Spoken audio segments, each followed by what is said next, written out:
Hi, welcome to this channel. Have you asked yourself how complex it is to manage multiple networks built by numerous vendors? Hence the complexity this builds to achieve a faster time to innovation?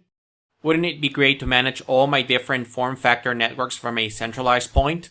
If something like this existed, we would be able to adopt best of breed for our applications and enhance user experience by interconnecting whatever component it will enhance the business process. In this occasion, we would talk about ACI and how to integrate and control NSX. Let's see how this works, and then we'll run a demo showcasing this use case. Just FYI, ACI has the capability of integrating with any form factor network, whether it is physical, virtual, or containerized.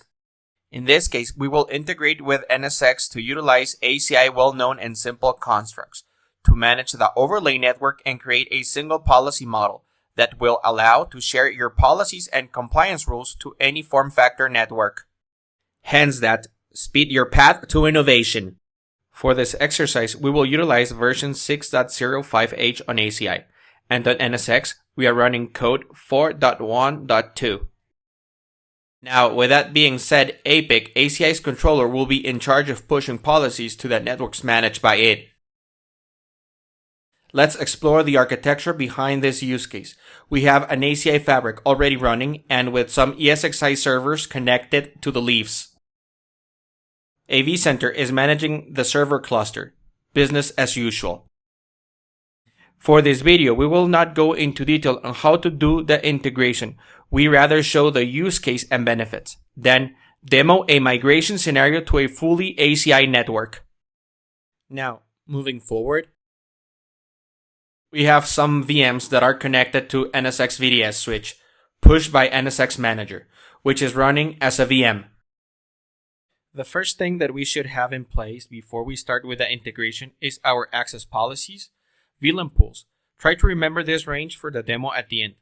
Policy groups, interface, and switch profiles.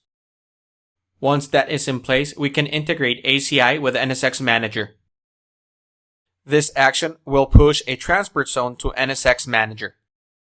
Once that is done, in NSX user interface, we should go to the host menu and add the push transport zone by ACI to the host running ESXi with NSX configured. Once you save the configuration, APIC will start pulling the inventory from NSX. Now we can see NSX Manager information, hosts, hypervisor, and VMs, just to name a few. Let's move to tenants and add this NSX domain to our endpoint group in ACI. To do that, let's log into APIC and observe what happens in NSX Manager at the same time. On APIC, we move to the desired tenant and open the EPG we wish to extend NSX. Let's open domains and assign the NSX integration we discussed in previous steps. ACI supports policy and manager mode. For this example, we will use policy, since it is the newest mode. Now, moving to NSX, we click on Networking tab and select Segments on the left. As you can see, this created a new segment, which is NSX representation of an EPG. Now, by using the physical connectivity of the servers to the leaves, we will send traffic. This happens because a transport zone was assigned to the hosts in previous steps. The result is that on vCenter, now we have a port group that was configured by ACI, pushed to NSX, and accessible to the VMs. And the port type is NSX. The port group is assigned to the following machine, and we will use it to validate connectivity. On the test VM, let's get its IP. If possible, remember it, so you can track its behavior. Now that everything is in place, the moment of truth. Let's test our ACI NSX integration by pinging to the outside world. And as you can see, it is successful. At this point, we can test how NSX native constructs behave when integrated to ACI. Let's validate segmentation. Traffic is flowing on the VM. Let's change to NSX and apply a segmentation policy. Once it's applied, it breaks the traffic on the VM. This proves NSX works with ACI integration seamless and transparent. Oh, one more thing before we move on.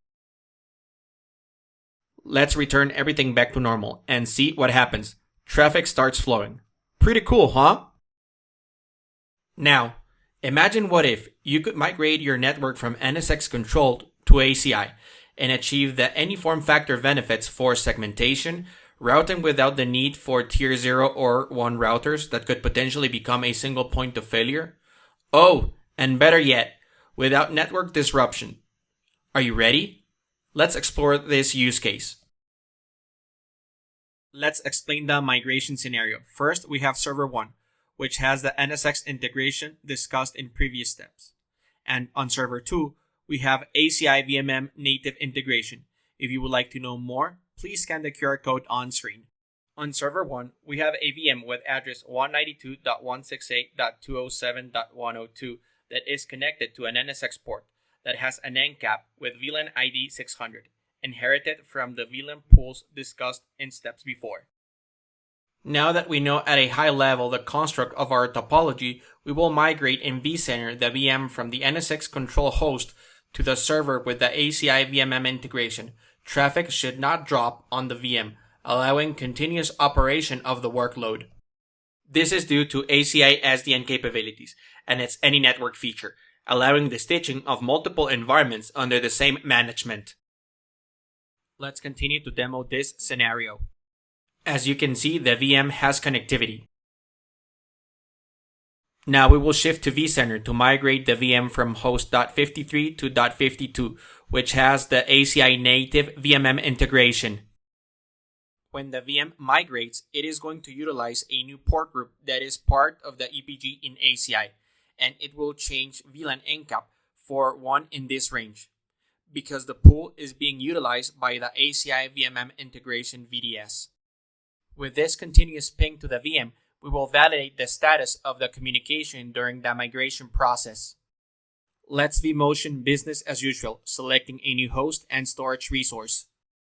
In this step, we select the port group on host.52, which belongs to the ACI VMM integration. Then we click Next and Finish.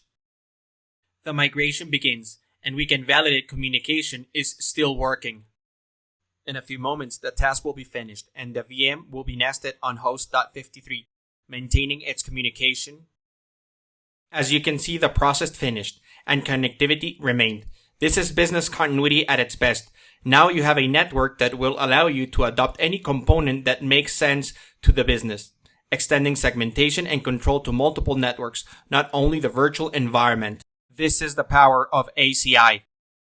If we shift to ACI, we will notice the VLAN changed from 600 to 1 in the range, shown in previous steps, meaning the VM is operating on the native VMM integration with ACI. Just to finalize, we validate that the VM never lost connectivity.